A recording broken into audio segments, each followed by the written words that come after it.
ನಮಸ್ಕಾರ, ಕನ್ನಡ ಒನ್ಗೆ ಸ್ವಾಗತ. ನಾನು ಭಾಗ್ಯನಾರಾಯಣ ಬಗೋವರ್ಪು. ಹಿಂಡನ್ಬರ್ಗ್ ರಿಸರ್ಚ್ ಇದೊಂದು ಶಾರ್ಟ್ ಸೆಲ್ಲಿಂಗ್ ಕಂಪನಿ, ಅಮೇರಿಕದ ಕಂಪನಿ. ಶಾರ್ಟ್ ಸೆಲ್ಲಿಂಗ್ ಅಂದರೆ ಏನು, ಶೇರ್ ಮಾರ್ಕೆಟಲ್ಲಿ ಅನ್ನೋದ್ರ ಬಗ್ಗೆ ಕೂಡ ಸ್ವಲ್ಪ ಹೇಳ್ತೀನಿ, ಆಗ ನಿಮಗೆ ಸ್ಪಷ್ಟವಾಗಿ ಅರ್ಥ ಆಗುತ್ತೆ. ಈ ಕಂಪನಿ ಜಗತ್ತಿನ ಸಾಕಷ್ಟು ಕಂಪನಿಗಳಲ್ಲಿ ಏನು ನಡೀತಿದೆ ಅನ್ನೋದರ ಆಧಾರದ ಮೇಲೆ ಒಂದಷ್ಟು ಆರೋಪಗಳನ್ನು ಮಾಡುತ್ತೆ. ಆ ಆರೋಪಗಳ ಮೂಲಕ ಇದರ ಬಿಸ್ನೆಸ್ಸು ನಡೆಯುತ್ತೆ, ಯಾಕಂದರೆ ಇದರ ಬಿಸ್ನೆಸ್ ಅದೇನೆ. ಸೊ ಇದು ಎರಡೂ ಕಡೆಯಿಂದಲೂ ಕೂಡ ನಡೆಯುವಂತಹ ಚೇಷ್ಟೆ ಅಂತಲೂ ಕರೀಬಹುದು, ಒಳ್ಳೆ ಕೆಲಸ ಅಂತಲೂ ಕರೀಬೋದು. ಇವರು ಕಳೆದ ವರ್ಷ ಜನವರಿಯಲ್ಲಿ 2023 ಜನವರಿಯಲ್ಲಿ ಅದಾನಿ ವಿರುದ್ಧ ಒಂದಷ್ಟು ಆರೋಪಗಳನ್ನು ಮಾಡಿದರು.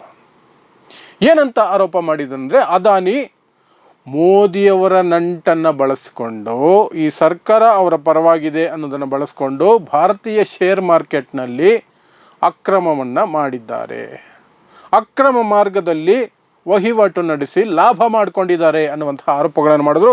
ಆ ಸಂದರ್ಭದಲ್ಲಿ ಸುಮಾರು 1,20,000 ಕೋಟಿ ರೂಪಾಯಿಗಳು, 1.2 ಲಕ್ಷ ಕೋಟಿ ರೂಪಾಯಿಗಳು ಅದಾನಿಗೆ ನಷ್ಟ ಆಗಿತ್ತು. ಆದರೆ ಕಳೆದ ಒಂದು ವರ್ಷದಲ್ಲಿ ಮತ್ತೆ ಅದನ್ನು ರಿಕವರಿ ಮಾಡಿಕೊಂಡ್ರು. ಹೇಗೆ ರಿಕವರಿ ಮಾಡಿಕೊಂಡ್ರು ಹೇಳಬೇಕಾಗಿಲ್ಲ. ದಿನ ಬೆಳಗಾದರೆ ನೀವು ರಾಹುಲ್ ಗಾಂಧಿ ಭಾಷಣಗಳನ್ನು, TMC ನಾಯಕರು ಮಾಡುವಂತಹ ಭಾಷಣಗಳನ್ನು ನೋಡಿದ್ರೆ ಅದಾನಿ ನಂಟು, ಅದಾನಿ ಮೋದಿ ನಂಟು, ಈ ಸರ್ಕಾರ ಅದಾನಿಗೆ ಬೆನ್ನೆಲುಬಾಗಿ ಹೇಗೆ ನಿಲ್ಲುತ್ತೆ ಅನ್ನೋದು ಸ್ಪಷ್ಟವಾಗಿ ಅರ್ಥ ಆಗುತ್ತೆ. ಈ ಬಾರಿ ಮತ್ತೊಂದು ರಿಪೋರ್ಟನ್ನು ಹಿಂಡನ್ಬರ್ಗ್ ರಿಸರ್ಚ್ ಕೊಟ್ಟಿದೆ, ಮತ್ತೊಂದು ದೊಡ್ಡ ಆರೋಪ ಮಾಡಿದೆ. ಆದರೆ ಈ ಬಾರಿ ಕಳೆದ ಬಾರಿಗಿಂತಲೂ ಕೂಡ ಓಪನ್ ಆಗಿ ಮತ್ತಷ್ಟು ದೃಢವಾಗಿ ನಮ್ಮ ಮೋದಿ ಸರ್ಕಾರ ಮತ್ತು ಗೋಧಿ ಮಾಧ್ಯಮಗಳು ಮತ್ತು ಇಲ್ಲಿರುವಂತಹ ಮೋದಿ ಪರ ಇರುವಂತಹ ಉದ್ಯಮಿಗಳು ಎಲ್ಲರೂ ಸಹ ಹಿಂಡನ್ಬರ್ಗ್ ವಿರುದ್ಧ ರೊಚ್ಚಿಗೆದ್ದು ಬಿಟ್ಟಿದ್ದಾರೆ. ಹಿಂಡನ್ಬರ್ಗ್ ಅನ್ನುವ ಮಾತನ್ನೇ ಇಲ್ಲಿ ಯಾರು ಕೇಳಿಸ್ಕೋಬಾರ್ದು, ಆ ರೀತಿ ವಿರೋಧಿಸ್ತಾ ಇದ್ದಾರೆ. ಹಿಂಡನ್ಬರ್ಗ್ ಹಿಂದೆ ಹೆಂಗೆ ಬಿದ್ದಿದ್ದಾರೆ ಅಂದರೆ ಹಂಗೆ ಬಿದ್ದಿದ್ದಾರೆ, ಆ ಮಟ್ಟಕ್ಕೆ ಬಿದ್ದಿದ್ದಾರೆ. ಸೊ ಇಲ್ಲಿ ಈ ಬಾರಿ ಹಿಂಡನ್ಬರ್ಗ್ ಏನು ಹೇಳ್ತಾ ಇದೆ, ಇದು ನೇರವಾಗಿ ಅದಾನಿಯನ್ನು ಎಳ್ಕೊಂಡು ಬರ್ತಿಲ್ದ ಇದ್ದರೂ ಕೂಡ ಅದಕ್ಕಿಂತ ಇಂಪಾರ್ಟೆಂಟ್ ಒಂದು ವ್ಯಕ್ತಿಯನ್ನು, ಒಂದು ಸಂಸ್ಥೆಯನ್ನು ಎಳ್ಕೊಂಡು ಬರ್ತಿದೆ. ಸೆಬಿಯನ್ನು ಎಳ್ಕೊಂಡು ಬರ್ತಿದೆ, ಸೆಬಿಯ ಮುಖ್ಯಸ್ಥೆಯನ್ನು ಎಳ್ಕೊಂಡು ಬರ್ತಾ ಇದೆ. ಯಥಾ ಪ್ರಕಾರ ಸೆಬಿಯ ಮುಖ್ಯಸ್ಥೆ ಕೂಡ ಗುಜರಾತ್ ಹಿನ್ನೆಲೆಯ ವ್ಯಕ್ತಿ, ಆಕೆ ಒಂದು ಮಹಿಳೆ. ಮೋದಿಯವರು ಹ್ಯಾಂಡ್ ಪಿಕ್ ಮಾಡಿ ಸೆಬಿಗೆ ಹಾಕಿರುವಂತಹದ್ದು. ಈ ಸೆಬಿ ಅಂದರೆ ಏನು, ಮೊದಲಿಗೆ ಅದು ನೋಡೋಣ ಅಲ್ವಾ. ಸೆಬಿ ಅಂದರೆ securities and exchange board of India ಅಂತ. ಇದು ಶೇರ್ ಮಾರ್ಕೆಟ್ಟು ಸರಿಯಾಗಿ ನಡೀತಿದೆಯಾ, ಕಾನೂನುಬದ್ಧವಾಗಿ ನಡೀತಾ ಇದೆಯಾ, ಶೇರ್ ಮಾರ್ಕೆಟಲ್ಲಿ ಹಣ ಹಾಕುವವರಿಗೆ ಮೋಸ ಆಗ್ತಿದೆಯಾ, ಕಂಪನಿಗಳು ಏನಾದರೂ ಅಕ್ರಮ ಮಾಡ್ತಿದ್ದಾವ, ಈ ಎಲ್ಲದರ ಮೇಲೆ ಕಣ್ಣಿಡುವಂತಹ ಒಂದು ಸಂಸ್ಥೆ. ಈ ಸಂಸ್ಥೆಯ ಮೂಲಕನೇ ಶೇರ್ ಮಾರ್ಕೆಟ್ ಕಂಟ್ರೋಲ್ ಆಗಬೇಕು. ಏನಾದರೂ ತಪ್ಪು ನಡೆದರೆ ಇದು ಶಿಕ್ಷೆ ಕೊಡಬೇಕು, ಶಿಕ್ಷೆ ಕೊಡುವ ಅಧಿಕಾರ ಸಹ ಇದಕ್ಕಿದೆ. ಅದೇ ಸೆಬಿ. ಅಂತಹ ಸೆಬಿಗೆ ಮಧಾಬಿ ಪುರಿ ಬುಚ್ ಅನ್ನುವಂಥವರನ್ನು ಅಧ್ಯಕ್ಷರಾಗಿ, ಮುಖ್ಯಸ್ಥರಾಗಿ ನಮ್ಮ ಮೋದಿ ಸರ್ಕಾರ ನೇಮಕ ಮಾಡ್ತು. ಈಗ ಹಿಂಡನ್ಬರ್ಗ್ ಹೇಳ್ತಾ ಇದೆ, ಈ ಮಧಾಬಿ ಬುಚ್ ಇದಾರಲ್ಲ, ಇವರ ಪತಿದೇವರು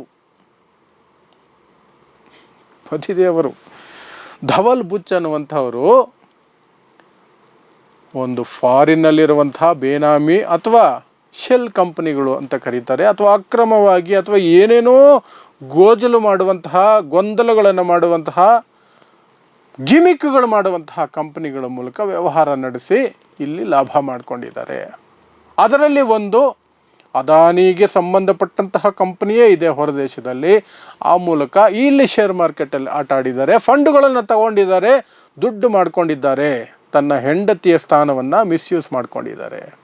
ಅದಕ್ಕೆ ಪ್ರತಿಯಾಗಿ ಅದೆಲ್ಲವೂ ಮಾಡೋದಕ್ಕೆ ಪ್ರತಿಯಾಗಿ ಆಕೆ ಮಾಡಿಕೊಟ್ಟಿರುವಂತಹ ಉಪಕಾರ ಏನು ಅಂತಂದರೆ, ಅದಾನಿ ಬಗ್ಗೆ ಕಳೆದ ವರ್ಷ ಹಿಂಡನ್ಬರ್ಗ್ ಆರೋಪ ಮಾಡಿತ್ತಲ್ಲ, ಅಕ್ರಮಗಳನ್ನು ಅದಾನಿ ಮಾಡಿದ್ದಾರೆ, ಆ ಅಕ್ರಮಗಳ ಬಗ್ಗೆ ತನಿಖೆ ಮಾಡಬೇಕು ಅಂತ ಸುಪ್ರೀಂ ಕೋರ್ಟ್ ಸೆಬಿಗೆ ಹೇಳಿತ್ತು. ಆ ಸೆಬಿ ಅಧ್ಯಕ್ಷನೇ ಮಧಾಬಿ ಪುರಿ ಬುಚ್. ಹೆಸರು ಸ್ವಲ್ಪ ಭಿನ್ನವಾಗಿರೋದ್ರಿಂದ ಹೇಳೋದು ಸ್ವಲ್ಪ ಕನ್ಫ್ಯೂಸ್ ಆಗ್ತಿದೆ. ಮಧಾಬಿ ಪುರಿ ಬುಚ್ ಇವರನ್ನು ಇವರು ಸೆಬಿಯ ಅಧ್ಯಕ್ಷೆ ಅಥವಾ ಮುಖ್ಯಸ್ಥೆ ಆಗಿರೋದ್ರಿಂದ ಸುಪ್ರೀಂ ಕೋರ್ಟ್ ಹೇಳ್ತು ನೀವು ತನಿಖೆ ಮಾಡಿ, ಯಾಕಂದರೆ ನಿಮ್ಮ ಜವಾಬ್ದಾರಿ ಅದು ಅಂತ. ಅದೊಂದು ಡೇಟನ್ನು ಸಹ ಫಿಕ್ಸ್ ಮಾಡಿಕೊಟ್ಟಿತ್ತು. ಆದರೆ ಇವರು ಆ ತನಿಖೆಯನ್ನು ಸ್ಟಾರ್ಟ್ ಮಾಡದೆ ಹಾಗೆ ಸುಮ್ಮನೆ ಬಿಟ್ಟುಬಿಟ್ರು. ಅದರಿಂದ ಒಂದು ರೀತಿ ಅದಾನಿಗೆ ಕ್ಲೀನ್ ಚಿಟ್ ಕೊಟ್ಟಂಗೆ ಆಯಿತು. ಈಗ ಹಿಂಡನ್ಬರ್ಗ್ ಹೇಳ್ತಾ ಇದೆ ಅದಕ್ಕೆ ಪ್ರತಿಯಾಗಿ ಈ ಮಧಾಬಿ ಬುಚ್ ಅವರು ಮಾಡಿದಂತಹ ಅಥವಾ ಅವರ ಗಂಡ ಮಾಡಿರುವಂತಹ ವ್ಯವಹಾರಗಳಿಗೆ ರಕ್ಷಣೆಯಾಗಿ ಈ ಸರ್ಕಾರ ಪ್ಲಸ್ ಅದಾನಿ ನಿಂತ್ಕೊಂಡ್ರು. ಆ ಅಕ್ರಮಗಳನ್ನು ದೊಡ್ಡ ಮಟ್ಟದಲ್ಲಿ ಮಾಡಿದ್ರು ಅಂತ. ಇಷ್ಟು ಆರೋಪಗಳನ್ನು ಹಿಂಡನ್ಬರ್ಗ್ ಹೊಸ ರಿಪೋರ್ಟ್ ಮಾಡ್ತಾ ಇದೆ. ಯಾವುದೇ ದೇಶದಲ್ಲಿ ಈ ರೀತಿ ಆರೋಪ ಬಂದಿದ್ದರೆ ಮೊದಲಿಗೆ ಸರ್ಕಾರ ಹೇಳ್ತಾ ಇದ್ದಿದ್ದು ತನಿಖೆ ಆಗಬೇಕು, ಇದ್ರ ಬಗ್ಗೆ ತನಿಖೆ ಮಾಡೋಣ, ಯಾವುದು ಬೆಸ್ಟ್ ಸಂಸ್ಥೆ ಇರುತ್ತೋ ನಮ್ಮ ದೇಶದ ಲೆಕ್ಕಾಚಾರಕ್ಕೆ ಬಂದರೆ CBI ಕೊಡ್ಬೋದು. ಆರೋಪ ಬಂದಿದ್ದೇ ತಡ. ಹಿಂಡನ್ಬರ್ಗ್ನ ವಿರುದ್ಧ ಆರೋಪಗಳ ಮೇಲೆ ಆರೋಪಗಳನ್ನು ಸರ್ಕಾರದ ಕಡೆಯಿಂದ ಮಾಡ್ತಿದ್ದಾರೆ. ಅದಾನಿ ಮೇಲೆ ಕಂಪ್ಲೇಂಟ್ ಬಂದಿರೋದು, ಅದಾನಿ ಮೇಲೆ ದೂರು ಬಂದಿರೋದು, ಅದಾನಿ ಮೇಲೆ ಆರೋಪ ಬಂದಿರೋದು, ಸೆಬಿ ಮೇಲೆ ಆರೋಪ ಬಂದಿರೋದು, ಸೆಬಿ ಮುಖ್ಯಸ್ಥೆ ಮೇಲೆ ಆರೋಪ ಬಂದಿರೋದು. ಸರ್ಕಾರ ಫುಲ್ ಟೆನ್ಷನ್. ಸರ್ಕಾರದ ಮಂತ್ರಿಗಳು ಪ್ರೆಸ್ ಕಾನ್ಫರೆನ್ಸ್ ಮಾಡಿ ಹಿಂಡನ್ಬರ್ಗ್ನೆಲ್ಲ ನಂಬಬಾರ್ದು, ಅದೊಂದು ದೇಶವನ್ನು ನಮ್ಮ ದೇಶವನ್ನು ಹಾಳು ಮಾಡೋದಕ್ಕೆ ಸಂಚು ರೂಪಿಸ್ಕೊಂಡು ಬಂದಿರುವಂತಹ ವಿದೇಶಿ ಶಕ್ತಿಗಳಿಂದ ಪ್ರಾಯೋಜಿತವಾದಂತಹ ಒಂದು ಸಂಸ್ಥೆ. ಅದರ ಕೆಲಸನೇ ಇಂಡಿಯಾವನ್ನು ಹಾಳು ಮಾಡಬೇಕು, ನಾವು ಜಗತ್ತಿನ ಸೂಪರ್ ಪವರ್ ಆಗೋಕೆ ಹೊರಟಿದ್ದೀವಿ, ಅದನ್ನು ತಡಿಬೇಕು, ನಮ್ಮನ್ನು ನಾಶ ಮಾಡಬೇಕು ಅನ್ನುವಂತಹ ದುರುದ್ದೇಶ ಇಟ್ಕೊಂಡು ಹಿಂಡನ್ಬರ್ಗ್ ಪದೇ ಪದೇ ಈ ರೀತಿ ಮಾಡ್ತಾ ಇದೆ ಅಂತ BJP ಸರ್ಕಾರ, NDA ಸರ್ಕಾರದ ಮಂತ್ರಿಗಳು ಪ್ರೆಸ್ ಕಾನ್ಫರೆನ್ಸ್ ಮಾಡಿ ಹೇಳ್ತಾರೆ. ತನಿಖೆ ಬಗ್ಗೆ ಮಾತೇ ಇಲ್ಲ. ಇಂತಹ ಆರೋಪ ಬಂದಿದೆ, ಸರಿ ಅದು ಸುಳ್ಳೇ ಇರಬಹುದು, ಒಂದು ತನಿಖೆ ಮಾಡೋಣ, ವಿಚಾರಣೆ ಮಾಡೋಣ. ನಥಿಂಗ್. ಇನ್ನು ಅದಕ್ಕೆ ವಿರೋಧ ಪಕ್ಷಗಳಿಗೆ ತಳುಕು ಹಾಕಿದ್ರು. ರಾಹುಲ್ ಗಾಂಧಿ ಈ ದೇಶವನ್ನು ಹಳ್ಳ ಹಿಡಿಸೋದಕ್ಕೆ, ಈ ದೇಶದ ಆರ್ಥಿಕತೆಯನ್ನು ಹಳ್ಳ ಹಿಡಿಸೋದಕ್ಕೆ ಹಿಂಡನ್ಬರ್ಗ್ ಜೊತೆ ಕೈ ಜೋಡಿಸಿದ್ದಾರೆ. ಅವರು ರಾಹುಲ್ ಗಾಂಧಿ ಮತ್ತು ವಿಪಕ್ಷಗಳ ಒಂದಷ್ಟು ನಾಯಕರು ಸೇರಿಕೊಂಡು ಈ ದೇಶವನ್ನು ಒಂದು ರೀತಿಯಾಗಿ ನಾಶ ಮಾಡೋಕ್ಕೆ ಹೊರಟಿದ್ದಾರೆ. ರಾಹುಲ್ ಗಾಂಧಿ ತುಂಬ ಅಪಾಯಕಾರಿ ವ್ಯಕ್ತಿ ಅಂತ ಕಂಗನಾ ರಾವತ್ ಮೂಲಕ ಹೇಳಿಸಿದ್ದಾರೆ. ಪ್ಲಸ್ BJP ಒಂದಷ್ಟು ನಾಯಕರು ಸಹ ಇದು ವಿಪಕ್ಷಗಳು ಮತ್ತು ಹಿಂಡನ್ಬರ್ಗ್ ಸೇರಿ ಮಾಡ್ತಾ ಇರುವಂತಹ ಸಂಚು, ಮೋದಿ ಸರ್ಕಾರದ ವಿರುದ್ಧದ ಸಂಚು, ಈ ದೇಶದ ವಿರುದ್ಧದ ಸಂಚು. ರಾಹುಲ್ ಗಾಂಧಿ ಅಪಾಯಕಾರಿ ವ್ಯಕ್ತಿ, ಈ ದೇಶಕ್ಕೆ ರಾಹುಲ್ ಗಾಂಧಿ ಅಪಾಯಕಾರಿ ವ್ಯಕ್ತಿ ಅಂತ ಹೇಳ್ತಿದ್ದಾರೆ. ಇದು ಒಂದು ಸಂಸ್ಥೆ ನಮ್ಮ ದೇಶದಲ್ಲಿ ಏನೋ ನಡೆದಿದೆ ಅಂದಾಗ ಎಚ್ಚೆತ್ತುಕೊಂಡು ನಾವು ಕ್ರಮಗಳನ್ನು ಕೈಗೊಂಡು, ಅದು ಸುಳ್ಳೇ ಆಗಿರಬಹುದು, ನಿಜನೇ ಆಗಿರಬಹುದು, ಅದ್ರ ಬಗ್ಗೆ ತನಿಖೆ ಮಾಡ್ತೀವಿ ಅಂತ ಹೇಳಬೇಕಾದ ಸರ್ಕಾರ ಮಾಡ್ತಾ ಇರುವಂತಹ ಹ್ಯಾಂಡಲ್ ಮಾಡ್ತಾ ಇರುವಂತಹ ರೀತಿ. ಅದಕ್ಕೆ ಕಾರಣ ಏನು ಅನ್ನೋದು ನಿಮಗೆಲ್ರಿಗೂ ಗೊತ್ತಿದೆ. ಮೋದಿ ಅದಾನಿ ಅವರ ಸ್ನೇಹ ಯಾವ ಮಟ್ಟದ್ದು ಅನ್ನೋದು ಕೂಡ ನಿಮಗೆಲ್ರಿಗೂ ಗೊತ್ತಿದೆ.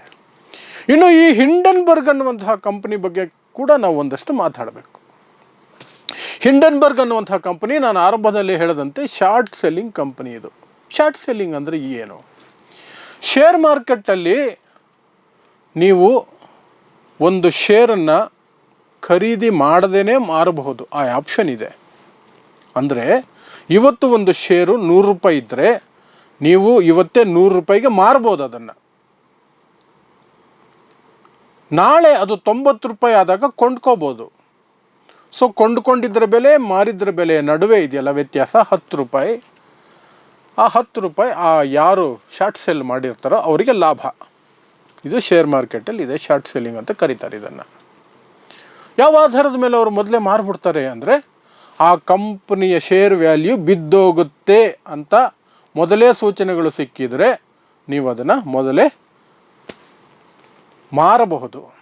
ಆವತ್ತೇ ನೀವು ದಿನದ ಅಂತ್ಯಕ್ಕೆ ಪರ್ಚೇಸ್ ಮಾಡಬೇಕಾಗತ್ತೆ. ಅವತ್ತೇ ಮಾಡಬೇಕಾಗತ್ತೆ, ಮಾರನೇ ದಿನ ಅಲ್ಲ, ಅವತ್ತೇ ನೀವು ಅದನ್ನು ಆ ದಿನದ ಅಂತ್ಯದ ಒಳಗೆ ನೀವು ಅದನ್ನು ಪರ್ಚೇಸ್ ಮಾಡಬೇಕಾಗತ್ತೆ. ಸೊ ಇಲ್ಲಿ ಹಿಂಡನ್ಬರ್ಗ್ ಏನು ಮಾಡುತ್ತೆ, ಯಾವ ಕಂಪ್ನಿಗಳ ಬಗ್ಗೆ ಇದು ಮಾತಾಡುತ್ತೋ ಆ ಕಂಪ್ನಿಗಳ ಶೇರುಗಳು ಅಥವಾ ಅದರ ಮೇಲೆ ಬರುವಂತಹ ರಿಪೋರ್ಟ್ಗಳ ಕಾರಣಕ್ಕಾಗಿ ಅದು ಬಿದ್ದೋಗುತ್ತೆ. ಅನ್ನುವಂಥದ್ದು ಇದರ ಲೆಕ್ಕಾಚಾರವೂ ಹೌದು. ಆ ಕಾರಣಕ್ಕೆ ಸುಳ್ಳು ಆರೋಪಗಳನ್ನು ಮಾಡುತ್ತೆ ಅನ್ನುವಂತಹದ್ದು ಆರೋಪಗಳು ಸಹ ಇದ್ರ ಮೇಲಿದೆ. ಸೊ ಆ ಷೇರುಗಳನ್ನು ಯಾವ ಅದಾನಿ ಕಂಪನಿ ಇರ್ಬೋದು, ಯಾವುದೇ ಕಂಪನಿ, ಜಗತ್ತಿನ ಕಂಪನಿ, ಅದರ ಷೇರುಗಳು ಇವತ್ತು ನಾನು ಇವೆಷ್ಟೆಲ್ಲ ರಿಪೋರ್ಟ್ ಕೊಟ್ಟಿದ್ದೀನಿ. ಈ ರಿಪೋರ್ಟ್ ಹಿನ್ನೆಲೆಯಲ್ಲಿ ನಾಳೆ ಅದರ ಶೇರ್ ಮಾರ್ಕೆಟಲ್ಲಿ ವ್ಯಾಲ್ಯೂ ಬಿದ್ದೋಗುತ್ತೆ ಅಂದರೆ ಇವತ್ತು ನಾನು ಅದನ್ನು ಷೇರುಗಳನ್ನು ಮಾರಿಬಿಡ್ತೀನಿ. ಇವತ್ತೇ ಒಂದು ಲೆಕ್ಕಾಚಾರ ಶುರುವಾಗುತ್ತೆ, ಅದನ್ನು ಆಮೇಲೆ ಪರ್ಚೇಸ್ ಮಾಡ್ಕೊಳ್ತೀನಿ. ಆ ಗ್ಯಾಪಲ್ಲಿ ನಾನು ಲಾಭ ಮಾಡ್ಕೊಳ್ತೀನಿ ಅಂತ ಈ ರೀತಿ ಲಾಭ ಮಾಡ್ಕೊಳುತ್ತೆ. ಇದು ಇಂಡಿವಿಜುವಲ್ಸು ಮಾಡ್ತಾರೆ. ಶೇರ್ ಮಾರ್ಕೆಟಿಂಗಲ್ಲಿ ಯಾರೆಲ್ಲ ಚಟುವಟಿಕೆಗಳಲ್ಲಿ ತೊಡಗಿಸ್ಕೊಂಡಿದ್ದಾರೋ ಅವ್ರಿಗೆ ಗೊತ್ತಿರುತ್ತೆ, ಅವರೆಲ್ಲರೂ ಕೂಡ ಇದನ್ನು ಮಾಡ್ತಾರೆ. ಸೊ ಇಲ್ಲಿಯೂ ಸಹ ಆ ರೀತಿ ಮಾಡೋದಕ್ಕೆ ಉದ್ದೇಶಪೂರ್ವಕವಾಗಿ ಹಿಂಡನ್ಬರ್ಗ್ ಮಾಡ್ತಿದೆಯಾ ಅನ್ನುವಂತಹ ಆರೋಪಗಳು ಸಹ ಇದೆ. ಅದರ ಬಿಸ್ನೆಸ್ಸೇ ಆಗಿರೋದ್ರಿಂದ ಏನು ಬೇಕಾದರೂ ಆಗಿರಬಹುದು. ಆದರೆ ಒಂದು ಆರೋಪವನ್ನು ಆಧಾರ ಸಹಿತವಾಗಿ with figures, facts and figures ಜನರ ಮುಂದೆ ಇಡ್ತಿರ್ಬೇಕಾದ್ರೆ, ಸರ್ಕಾರದ ಮುಂದೆ ಇಡ್ತಿರ್ಬೇಕಾದ್ರೆ, ಜಗತ್ತಿನ ಮುಂದೆ ಇಡ್ತಿರ್ಬೇಕಾದ್ರೆ ಅದು ಸುಳ್ಳೋ ನಿಜವೋ ಅಂತ ನೋಡುವಂತಹ ವ್ಯವಧಾನ ಸರ್ಕಾರಕ್ಕೆ ಇರಬೇಕಾ ಬೇಡವಾ? ಮೋದಿ ಸರ್ಕಾರಕ್ಕೆ ಇರಬೇಕಾ ಬೇಡವಾ? ಅದಾನಿ ವಿಚಾರದಲ್ಲಿ ಇಷ್ಟು ಕಂಪ್ಲೇಂಟ್ ಬರ್ತಿದೆ, ಇಷ್ಟು ದೂರುಗಳು ಬರ್ತಿದೆ, ಇಷ್ಟೆಲ್ಲ ಅಕ್ರಮಗಳು ಅಂತ ಹೇಳಲಾಗ್ತಿದೆಯಲ್ಲ, ಇದರ ಬಗ್ಗೆ ತನಿಖೆ ಆಗಲಿ, ಸ್ಪಷ್ಟವಾದ ನಿಷ್ಪಕ್ಷಪಾತವಾದಂತಹ ತನಿಖೆ ಆಗಲಿ. ನೋ, ಅದಾನಿ ವಿರುದ್ಧ ಆರೋಪ ಮಾಡೋದ ವಿ ಡೋಂಟ್ ಅಕ್ಸೆಪ್ಟ್, ಒಪ್ಪೋದೇ ಇಲ್ಲ ನಾವು. ಯಾರೇ ಹೇಳಿದ್ರು ಒಪ್ಪಲ್ಲ. ಅದಾನಿ ನೋ, ಅದನ್ನು ಮುಟ್ಟೋ ಹಾಗೆ ಇಲ್ಲ, ನಾವು ಮುಟ್ಟೋದಕ್ಕೆ ಯಾರಿಗೂ ಬಿಡೋದಿಲ್ಲ, ನಾವು ಮುಟ್ಟಲ್ಲ. ಇದು ಮೋದಿ ಸರ್ಕಾರದವರ ವರ್ತನೆ. ಹಿಂಡನ್ಬರ್ಗ್ ಕೊಡ್ತಿರುವಂತಹ ಫಿಗರ್ಸ್ ಬಗ್ಗೆ ಅವರು ಏನೆಲ್ಲ ಆರೋಪಗಳನ್ನು ಮಾಡ್ತಿದ್ದಾರೆ, ಯಾವ ಕಂಪನಿಯಿಂದ ಎಷ್ಟು ಫಂಡ್ ಟ್ರಾನ್ಸ್ಫರ್ ಆಯಿತು, ಯಾವಾಗ ಟ್ರಾನ್ಸ್ಫರ್ ಆಯಿತು, ಎಷ್ಟು ಮೊತ್ತ, ಏನೆಲ್ಲ ಟ್ರಾನ್ಸಾಕ್ಷನ್ಸ್ ನಡೀತು, ಇದೆಲ್ಲ ಹೇಳ್ತಿದ್ದಾರಲ್ಲ ಅವರು. ಸೊ ಅದನ್ನು ಯಾಕೆ ನೀವು ಪರಿಗಣಿಸಿ ಒಂದು ತನಿಖೆ ಮಾಡಬಾರ್ದು? ನಾವು ಮಾಡಲ್ಲ ಅನ್ನೋದು ಇವ್ರ ಲೆಕ್ಕಾಚಾರ. ಅಲ್ಲಿಗೆ ಗೊತ್ತಾಗುತ್ತೆ ಈ ಸರ್ಕಾರದ ನಿಯತ್ತೇನು, ಯಾರಿಗೆ ನಿಯತ್ತಾಗಿದ್ದಾರೆ, ಯಾರಿಗೆ ಚೌಕಿದಾರಾಗಿ ಕೆಲಸ ಮಾಡ್ತಿದ್ದಾರೆ ಅಂತ. ಇಲ್ಲಿ ಶೇರ್ ಮಾರ್ಕೆಟಿನ ಚೌಕಿದಾರ ಆಗಬೇಕಾಗಿರೋದು ಸೆಬಿಯ ಮೇಲೆ ಆರೋಪ ಬಂದಿದೆ. ಈಗ ಇನ್ನು ದೇಶದ ಚೌಕಿದಾರ್ ನಾನು ಅಂತ ಹೇಳ್ಕೊಳ್ಳುವಂತಹ ಪ್ರಧಾನಮಂತ್ರಿಗಳು, ಅವರು ಯಾರಿಗೆ ಚೌಕಿದಾರಾಗಿ ಕೆಲಸ ಮಾಡ್ತಿದ್ದಾರೆ ಅನ್ನೋದ್ರ ಬಗ್ಗೆ ಕೂಡ ನಮಗೆ ಒಂದಷ್ಟು ನಿದರ್ಶನಗಳು ಆಗಾಗ ಕಂಡು ಬರ್ತವೆ. ಕಳ್ಳಕಾಕರಿಗೆ ಚೌಕಿದಾರರಾಗಿ ಅವರು ಕಳ್ತನ ಮಾಡ್ತಿರ್ಬೇಕಾದ್ರೆ ಯಾರು ಮಧ್ಯಪ್ರವೇಶ ಮಾಡದೇ ಇರಲಿ, ಅದಕ್ಕೆ ಕಾವಲು ಕಾಯ್ತಿದ್ದೀನಿ ನಾನು ಅನ್ನೋ ರೀತಿಯಲ್ಲಿ ಸಹ ಇವರು ಬಿಂಬಿಸೋ ರೀತಿಯಲ್ಲಿ ಕೆಲಸ ಮಾಡ್ತಾರೆ. ಯಾಕೆಂದರೆ ಒಬ್ಬರ ಮೇಲೆ ಆರೋಪ ಬಂದಾಗ ನಾವು ತನಿಖೆನೇ ಮಾಡಲ್ಲ, ಆರೋಪಗಳೇ ಸುಳ್ಳು, ನಮ್ಮ ಸರ್ಕಾರಕ್ಕೆ ಕೆಟ್ಟ ಹೆಸರು ತರಕ್ಕೆ ಮಾಡ್ತಿದ್ದಾರೆ ಅಂತ.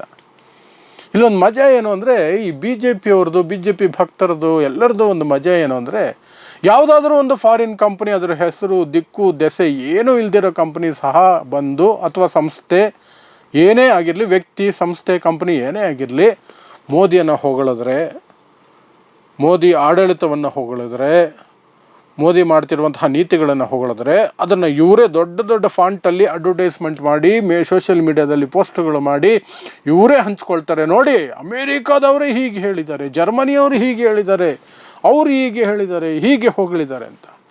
ಅದೇ ಯಾರಾದರೂ ತಪ್ಪು ಎತ್ತಿ ತೋರಿಸಿದ್ರೆ ಇಂಟರ್ನಲ್ ಮ್ಯಾಟ್ರಿಗೆ ಅವ್ರು ಯಾರ್ರೀ ಬಂದು ಮಾತಾಡೋಕ್ಕೆ? ನಮ್ಮ ಆಂತರಿಕ ವಿಚಾರಗಳನ್ನು ಮಾತಾಡ್ತಿದ್ದಾರೆ. ನಮ್ಮ ದೇಶದ ವಿರುದ್ಧ ಕುತಂತ್ರ ನಡೀತಾ ಇದೆ. ಹೊಗಳೋದು ಕುತಂತ್ರ ಆಗಿರಲಿಲ್ವಾ? ತೆಗಳಿದ್ರೆ ಮಾತ್ರ ಕುತಂತ್ರ, ತೆಗಳಿದ್ರೆ ಮಾತ್ರ ಮೋದಿ ಸರ್ಕಾರದ ವಿರುದ್ಧ ಷಡ್ಯಂತ್ರ, ಹೊಗಳಿದಾಗ ಮಾತ್ರ ಇವರೇ ದೊಡ್ಡ ಪೋಸ್ಟ್ಗಳು ಮಾಡ್ಕೊಳ್ಳೋದು.